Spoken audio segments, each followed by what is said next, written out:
ये महात्मा एक माला लेके आए, वो भी ले लो भाई प्रसाद।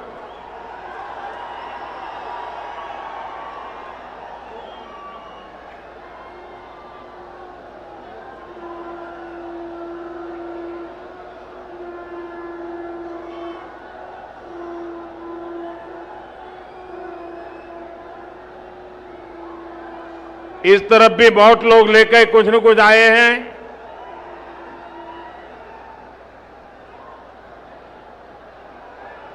अब मैं अपनी बात शुरू करूं।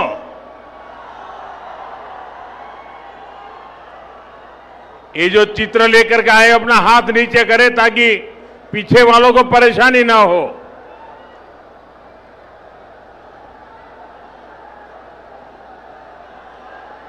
भारत माता की, भारत माता की। ना प्रियमैना तेलंगाना प्रजालारा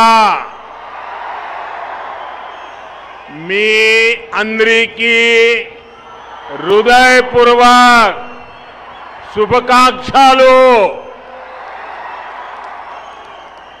साथियों, कल मैं बंगाल में था।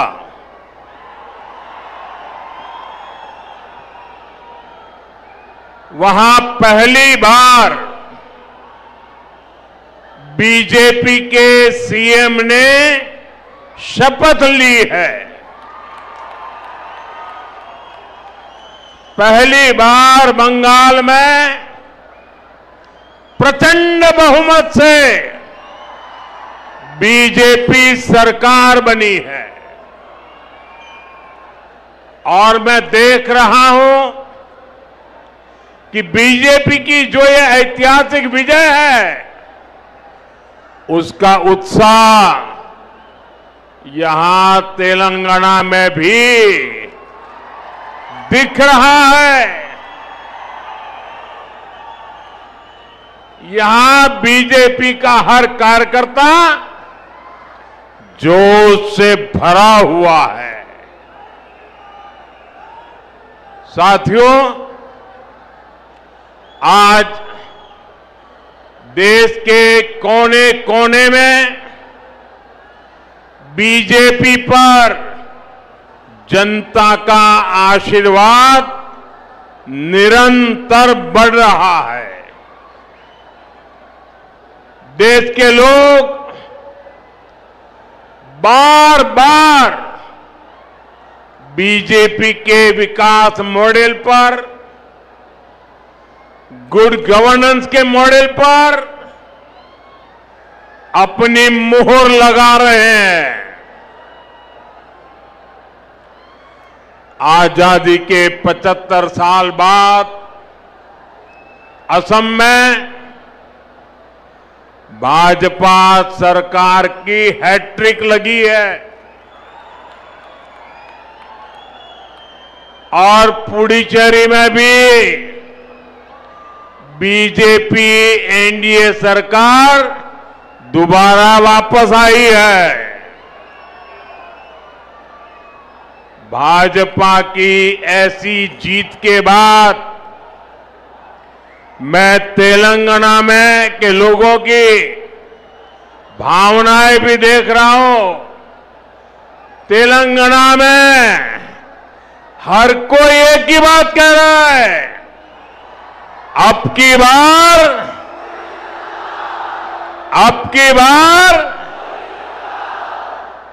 की बार तेलंगाना में भी। साथियों, भारत में हर साल किसी न किसी राज्य में चुनाव होता है।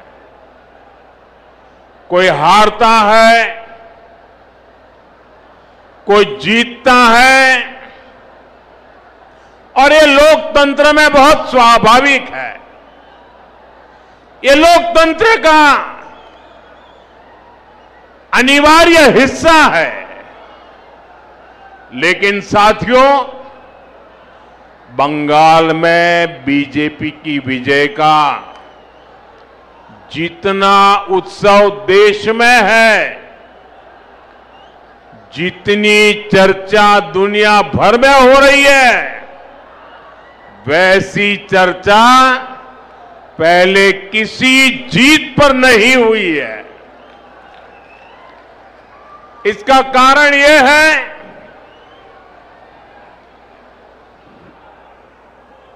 कि बंगाल में सिर्फ राजनीतिक दलों की हार जीत नहीं हुई है, वहां एक ऐसी राजनीति को लोगों ने पराजित किया है जिसने एक तरह से बंगाल की जनता को गुलामी की